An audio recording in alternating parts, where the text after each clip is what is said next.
और एक पिता की सच्ची घटना है। एक पिता की दर्द भरी कहानी। एक गांव में एक छोटा सा बच्चा था। उसके पिता तो थे लेकिन माँ की मृत्यु हो गई थी। पिता सारा दिन काम करता और अपने बेटे को पाल पोस कर बड़ा करता है।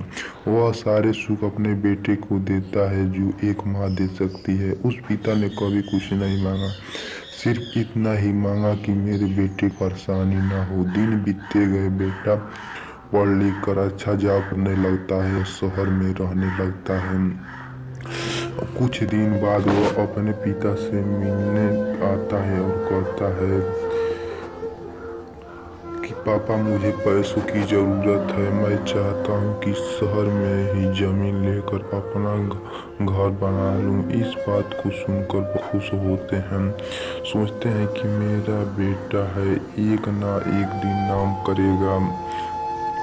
जिंदगी भर की बचाई हुई पूंजी को निकाल कर अपने बेटे को दे देते हैं। बेटा शहर चला जाता है और उन पैसों से अपना घर बना लेता है। पिता इधर इंतजार करता है कि मेरा बेटा फिर से आएगा, एक ना एक दिन तो मेरे पास आएगा ही जाएगा। उसके पास अब कोई नहीं जाता, क्योंकि न ही अब पिता के पास पैसे थे और न ही रहने का जगह। कुछ दिन बाद बेटा फिर लौट कर आता है और अपने पिता से कहता है, पापा, आप दादाजी बनने वाले हैं। पिता को बहुत खुशी होती है। इस बात को सुनकर वह कहते हैं कि तू मेरी बहू और पोता को कब मिलाएगा। बेटा कहता है, बस पापा, थोड़े दिन और। पापा, मुझे कुछ पैसों की ज़रूरत है, क्योंकि आजकल थोड़ा जॉब में खींच बीच हो रहा है, जिसके कारण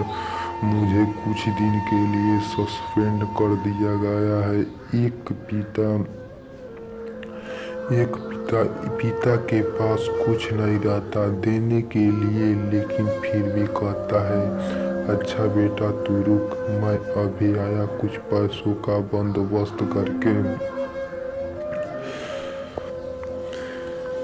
पिता बाद में महाजन से कुछ पैसे उधार लेकर अपने बेटे को दे देता है और बेटा पैसा लेकर शहर चला जाता है। पिता बाद में महाजन से कुछ पैसे उधार लेकर अपने बेटा को दे देता है और बेटा पैसा लेकर शहर चला जाता है।